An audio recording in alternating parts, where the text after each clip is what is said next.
ભરૂચના હાંસોડ પંથકમાં power grid corporation of India દ્વારા હાઈ ટેન્શન લાઇનની ચાલી રહેલી કામગીરી 3 ગામના 100 થી વધુ ખેડૂતોએ એકઠા થઈ 1 મહિનામાં બીજી વખત અટકાવી દેતા તંત્રમાં દોડધામ મચી જવા પામી હતી.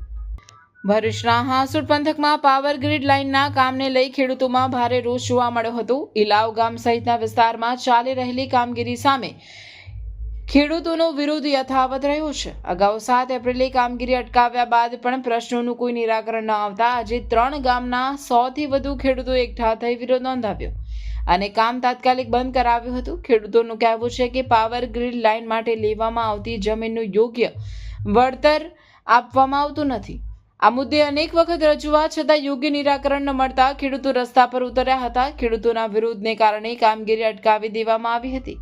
ખેડૂતોએ જણાવ્યું હતું કે આ સમગ્ર પ્રોજેક્ટ કમર્શિયલ હોવા છતાં ખેડૂતોએ એગ્રીકલ્ચર જંત્રી પ્રમાણે વળતર ચૂકવવામાં આવે છે. આની સામે સુરત અને નવસારી જિલ્લાના ખેડૂતોને સારું વળતર ચૂકવાયું છે તો ભરૂચ જિલ્લાના ખેડૂતો સાથે કંપની અને સરકાર અન્યાય કરી રહી છે તેવા આક્ષેપ કરવામાં આવ્યા છે. જ્યાં સુધી ખેડૂતોની માંગ ન સંતોષાય ત્યાં સુધી કામગીરી બંધ કરાવવાનો ખેડૂતોએ હુંકાર વ્યક્ત કર્યો છે. સરકારી પરિપત્રોમાં જે લખેલું છે અમે એની બહાર જઈને કે અમે એનું વધારાનું કંઈ માંગણી નથી કરી રહ્યા. સરકારી ધારાધોરણ જે પરિપત્રો સરકારે બહાર પાડેલા છે એટલી જ અમે માંગણી કરીએ છીએ અને અમે એવું ઈચ્છીએ કે સરકારી જે અધિકારીઓ છે એ પરિપત્રો અનુસંધાન પ્રમાણે અમને વળતર ચૂકવે. પણ અહીંયા અમને એવો અનુભવ થઈ રહ્યો છે કે જે પરિપત્રો છે એની પણ ઉપર જઈને સરકારી અધિકારીઓ જ્યારે અમને વળતર ના આપતા હોય તો અમારી પાસે હવે બીજો કામ રોકાવા સિવાય બીજો કોઈ ઓપ્શન બચતો નથી. 1 મહિના પહેલાં પણ અમે આગળ રજૂઆત કરેલી હતી, તેમ છતાં બી કોઈ એનું નિરાકરણ નથી આવ્યું. પરંતુ આગળ કલેક્ટર અને મામલતદાર કચેરીમાં બી અમે આ મિટિંગો કરી છે. તેના માટે જે કમિટી બનાવવાની તેના માટે બી લોકો તૈયાર નથી ને એ લોકો કામ ચાલુ કરીને મતલબ કે ખેડૂતોને પૂછતા બી નથી અને કોઈ પણ કાર્ય એ લોકોની મરજીથી જ કરે છે. અમારું કહેવાનું એમ છે અમે 6 મહિના વર્ષ સુધી બી અમે લડવાના જ છે એના માટે.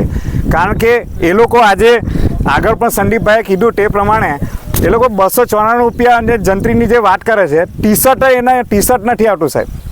એના માટે અમે લડીએ છીએ કે અમને સારું વળતર મળે અને એના માટે અને ખૂબ જ આ કામ અમે ખૂબ જ શાંતિપૂર્વક કરીશું.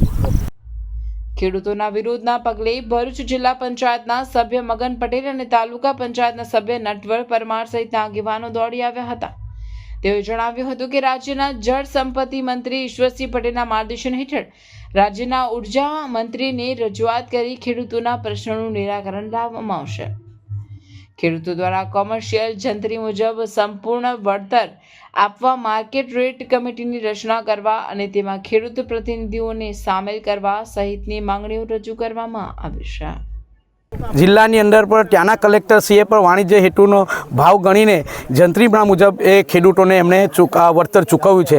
તો આ ખેડૂતોની જે માંગ છે એ માંગ જોતાં અમે અત્યારે સ્થળ પરથી જ આ જ વિસ્તારના લોકલાડીલા ધારાસભ્ય અને ગુજરાત સરકારના પાણી પુરવઠા મંત્રી શ્રી ઈશ્વરસિંહ પટેલ સાથે વાત કરતાં એમણે મને કહ્યું છે કે મેં ઉર્જા પ્રધાન ઋષિકેશ પટેલ સાથે પણ આ બાબતે ચર્ચા કરી છે અને એમને જે વાણિજ્ય હેતુસર જે કંઈ જંત્રી મુજબના ભાવો મળવા જોઈએ એના માટેની રજૂઆત કરી છે અને આવનાર દિવસોમાં એ મુજબ જ રજૂઆત કરી કલેક્ટરશ્રીને કે ઉર્જા પ્રધાનને કે મુખ્યમંત્રીશ્રી સુધી રજૂઆત કરવાની એમણે ખાતરી આપી છે અને આ ખેડૂતોને પણ બાજુના જિલ્લાની જેમ નવસારી જિલ્લાની જેમ જ એમને જંત્રી વાણિજ્ય હેતુસરની જંત્રીના ભાવ મળે એવા હું પ્રયત્ન કરીશ. એમણે પણ ખાતરી અને બાંહેધરી આપી છે.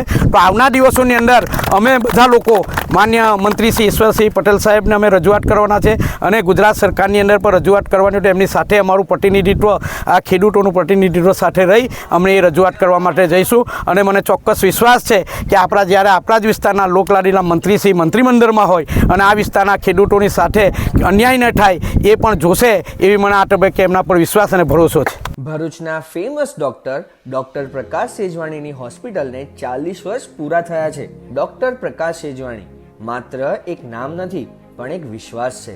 દર્દીઓ સાથે એકદમ હળવી અને પ્રેમાળ શૈલીમાં વાતો કરે, જાણે શબ્દોમાં જ સારવાર લઈને ફરતા હોય. એમના સ્વભાવ અને તબીબી ક્ષેત્રની માસ્ટરીએ તેમને ભરૂચ જિલ્લાના શ્રેષ્ઠ તબીબોમાં એક અલગ ઓળખાણ અપાવી છે. માત્ર ભરૂચના જ નહીં પણ આસપાસના વિસ્તારોમાંથી પણ દર્દીઓ એમને ત્યાં આવે છે, કારણ કે ડોક્ટર પ્રકાશ સેજવાણી લગન અને ધગતથી દર્દીઓની સારવાર કરે છે અને આ જ તેમની સફળ કારકિર્દીનું પ્રમાણ છે. આ 40 વર્ષની લાંબી મુસાફરીને સફળ બનાવવામાં સહભાગી થનાર તમામ હોસ્પિટલ સ્ટાફનો પણ આમાં મોટો ફાળો રહેલો છે અને એ જ વિશ્વાસ અને નિષ્ઠા સાથે તેમના દીકરી ડોક્ટર સેજલ સેજવાણી અને જમાઈ ડોક્ટર ગાર્વિક ગાર્ગ પણ આ લેગસીને આગળ વધાવી રહ્યા છે અને ભવિષ્યમાં પણ દર્દીઓની સેવામાં તત્પર રહેશે.